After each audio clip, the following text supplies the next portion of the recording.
المدن وسر كسودو BBC ugu horreyn waxaan rabnaa inaan ku weydiino shirka Somaliland iyo Soomaaliya aad maanta u timaadeen muxuu ku saabsanaa ujeedkiisu muxuu ahaa maanta waxa qorshaysnayd halkan in la isugu yimaado shir dhexdhexaadin ah oo bilow dhexdhexaadnimo laga bilaabayo oo la isugu keenayo Somaliland iyo Soomaaliya oo ay caalamka in badan oo ka wakiil ay isugu imaanayso qadiyada lagu eegiyo sidii dhexdhexaadintii loo ambaqaadi lahaa nasiib daro xalayto sidaas lagu kala seexday laba wafdiyo midna Somaliland ka socdo midna Soomaaliya ka socdo ayaanu hudheel ku wada degnay iyo wufuud badan oo kala shirka ka qayb qaadan lahayd nasiib daro saaka markaanu soo toosnay ayaa waxa naloo sheegay inaan Soomaaliya wafdigeedii shirka galeyn shirkan aad maanta u timaadeen uu baaqday sida la idin sheegay maxaa la idinku sheegay marka sababta ay Soomaaliya u weyday ee baaqashadeeda keenay waxaan loogu sheegay inuu yahay amar ka yimi dawladoodii iyo Muqdisho oo wafdiga la yiri amar lagu siiyay inaan shirka gali karin marka idinku hore waxaad la ballansaneedeen dadaan dawladda mutay anagu Soomaaliya cid mas'uusha oo madaxweynaheedii iyo dawladeedii ay soo dirsadeen oo ka wakiila ayaanu halka ku nimi inaanu sarkino marka anagu ama dawladda ha ka tirsadaan ama yaani ka tirsanaan marada dawladii masalan oo dawladdu soo dirsatay oo dalka laga soo dirsaday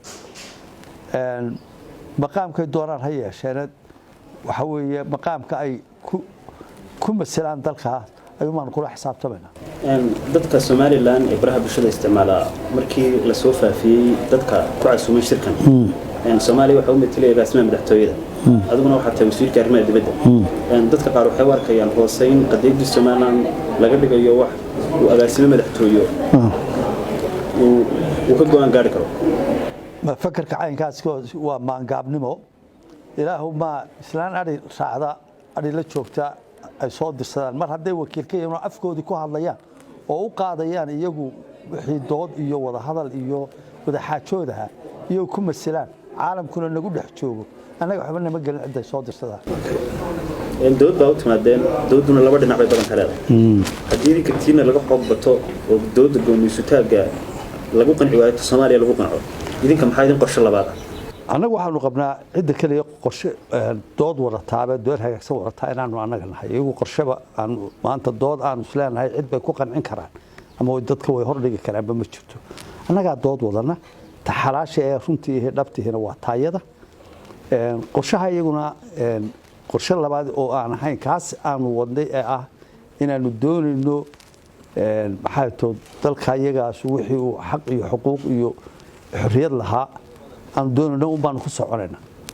idinka Somaliland hadii shirkani baaqday shirarkii horena ayna waxba ka soo bixin idinka maxay idin qorshaha Somaliland anaga waxaan oo qorshe anagu caalamka sida aan doodayada hore ugu gudbinaynay iyo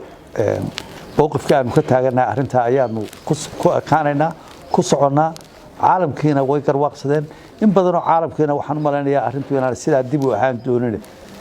arinta laga wada hadli doono maray noqotaba